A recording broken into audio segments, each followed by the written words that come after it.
Sandra. Welcome to my channel. If you've never been here before, I am a mother, I am a teacher, I am a follower of Christ, and I would like to share a personal story with you guys. So I hope you stay, I hope you like, and I hope you subscribe. This story is about how I stopped being a people pleaser, started saying no, found my voice, started to build more authentic relationships because I started saying no more. So, girl, grab you something to drink. It could be wine, it could be seltzer, it could be water, it could be ginger ale, it could be anything. Grab you something to drink. Because if you're like me, you've probably been a people pleaser as well. And I thought of this story because I work with teenagers and I see like people pleasing behaviors all day long. I hear things throughout the day. I see things I can't comment on. I can't, go on to a student and be like, you shouldn't be friends with her, she's full of drama, or you shouldn't be friends with him, he was talking junk about you behind your back. I can't say none of these things, but it just made me think about how when you're younger you can get into like that people pleasing habit, and soon you start to run away with it and it gets the best of hold of you. So growing up, I always felt like super unheard. I didn't really have a close relationship with my mom. I didn't grow up with my dad. I just felt very like unheard, and I always felt like the outsider. But I felt like the only time I ever got like attention was when I was doing something for someone else in my family.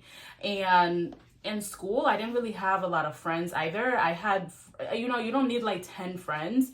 I had friends, and in high school, I in fact even had a group called the Fab Four, me and 3 other girls that we were friends with. So it's not like I didn't have any friends at all, but I had a small number of friends. Throughout those friendships and those relationships, I started to feel like I had to say yes. Like people were constantly asking things of me, and I'm not just talking about like physical things, but I'm just talking about support. I'm talking about other things, and I always felt like I had to say yes, and it felt like saying yes was connected to keeping them in my life. And so when I got to college, I had been, in this people pleasing role for a long time. When I got to college, I kept saying yes, kept saying yes, kept saying yes.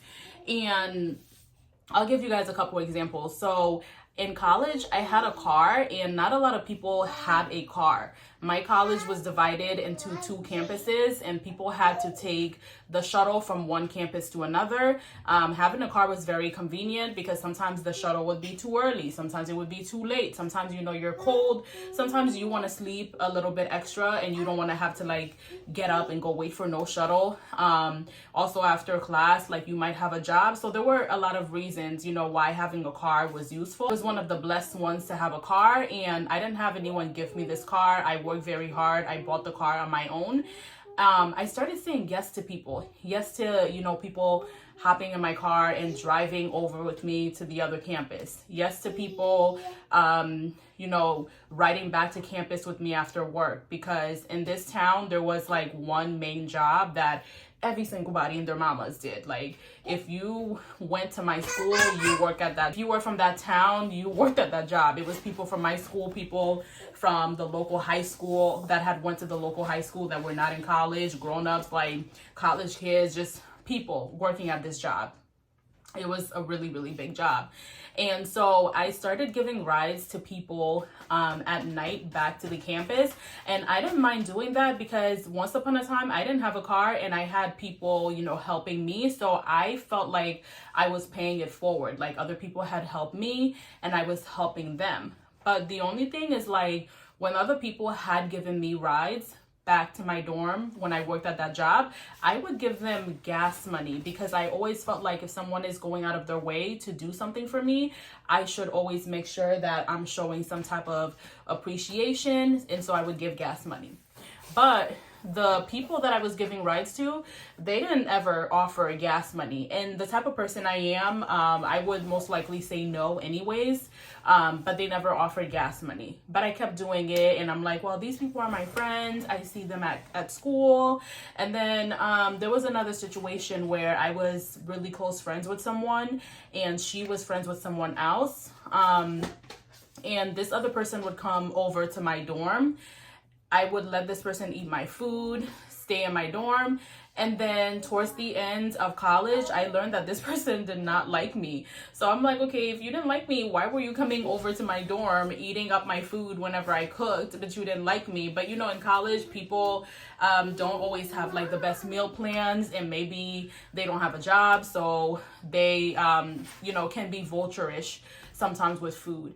But even then, I was like, you know what? It's fine. If I have something, I will help someone. I've been in some pretty tough situations in my life, and a lot of people have helped me. And this is why I'm here, because I've also am always hardworking. I worked 2-3 jobs at one point in college. And then also, I've also been fortunate to have a few people that have stepped in to help me when I was drowning.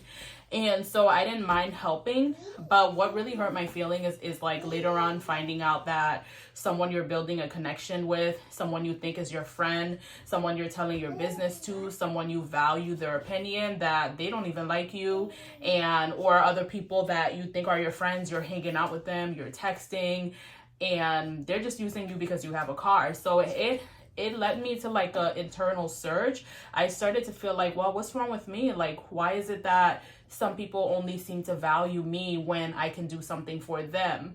And that put me in a really bad spirit, feeling like maybe I was only valuable for what I could offer to people.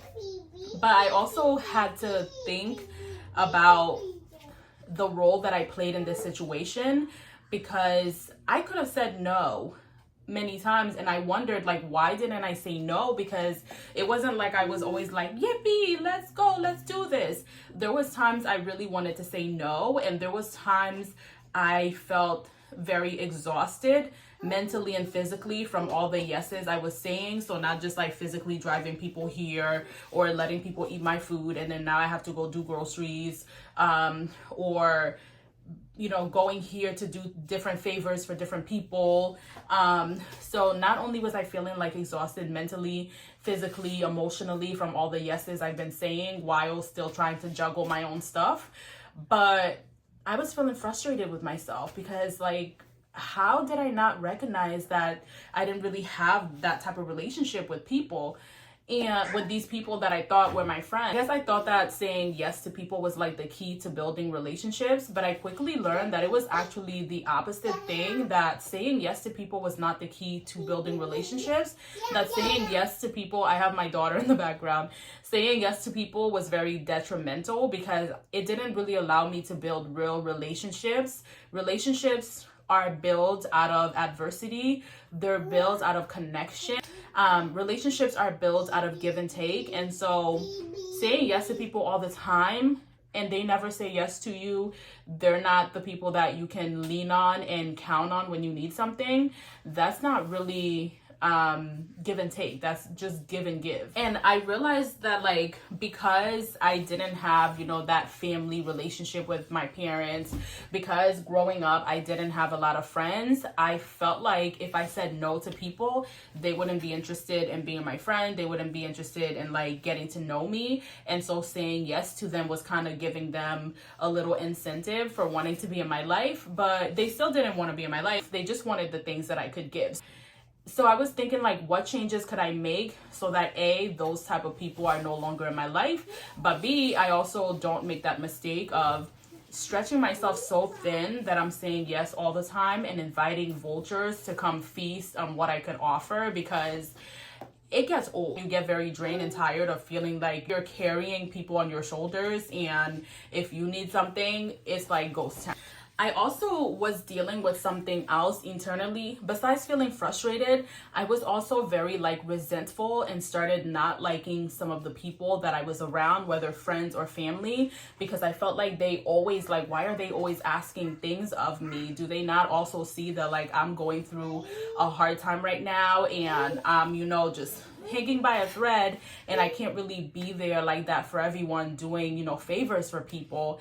And I felt very resentful because I'm saying all of these yeses. Meanwhile, I'm going through so many things in my own life, feeling just very stretched thin, stretched out. I couldn't really be myself because I was not allowing myself to use my voice. I was letting that need for like a relationship with people pull me and mold my decisions, and not allowing myself to really just stand up and say like, no, I can't, I'm sorry, no, I can't come over and do this for you, no, I can't drive you here, no, I can't be on the phone with you listening to whatever because I have assignments to do, no, I can't drive 3 towns over to do this for you. Just no, no, no. And I could not bring myself to saying no. Once I realized I needed to say no, it then dawned on me that I needed to start making myself a priority, because I was not prioritizing myself. I was prioritizing everyone else and everyone else's needs and everyone else's concerns and everyone else's wants and everyone else's desires. And I wasn't doing the same thing for myself. So I was essentially neglecting my own self. And that can be like very frustrating. And I had goals and accomplishments and things that I just wanted to do for myself, but I didn't ever have time to do it because I was juggling school, juggling all these yeses.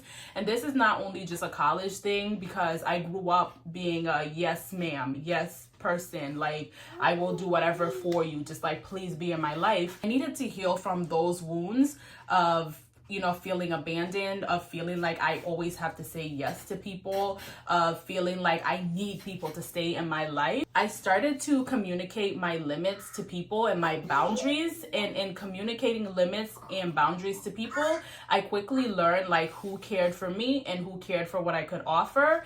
I also had a really great friend, and we had a falling out. One of the reasons why we had the falling out was because of resentment that I felt towards my friend. And I learned, like, you know, once we were able to repair a relationship, I also realized that like it was my fault, because I should have communicated some of the things to her. I shouldn't have always said yes when I didn't want to say yes. And if I had spoken to her about how I was feeling, we could have avoided, you know, the issues and everything that we had. But once we did rebuild our relationship, I did, you know, talk to her about how I had been feeling. And now our friendship has been the strongest that it's ever been, because I am truly myself. I started saying no to people, like I said, and I quickly learned like who was for me and who needed to go. I also realized like what true friendship is. Like true friendship is like being yourself, being true to yourself, being able to say, no, I can't, being able to say, I'm sorry, I can't go out tonight, being able to say, I know we made plans, but I'm sorry right now, you know, I can't because my battery is on E, and there's people that will understand and appreciate you. Being a true friend is even not being able to like talk for a little bit because you're going through something and you don't feel like you need to have this big melodrama about why you couldn't talk for a little bit. And when you reconnect, it's like no time has passed. Different like variations of friendship, and I had to learn this journey of being a people pleaser to not being a people pleaser anymore. So if you are a people pleaser, I want you to know it's okay to put yourself first. It's okay to say no. It's okay to say I can't right now. It's okay to say my social battery is, you know, needs to recharge. It's okay. It's okay to put yourself first. I promise you it's going to be okay. If these people are meant to be in your life, whether it's family members, whether it's friends, they will be in your life. You don't have to stretch yourself thin. You don't have to give yourself ulcers and stress and worry from always feeling like you have to be the it person for everyone. It's okay to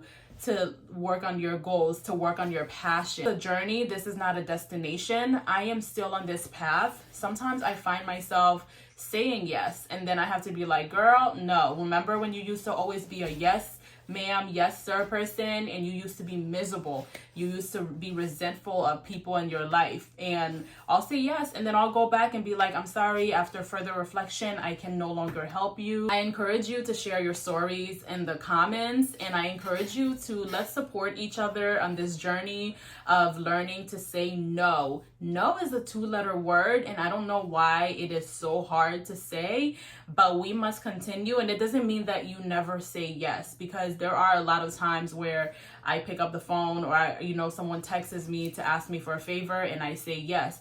But I only say yes if I absolutely know that I can do it, and saying yes is not going to be a detriment to me. If I feel like saying yes is going to be a detriment to me, to my time with my family, to my mental health, or if I feel like this person is always asking of me and never giving back in return, I say no. And so you have to weigh when the yeses should be and when the no's should be. And by doing that, you will have the best relationships that you've ever had in your life. I hope you enjoyed this story and this video. Please like, subscribe, comment, and come back for more videos like this. Thank you for watching. I'm gonna go finish my, is it ginger ale? I'll never tell. Bye, y'all.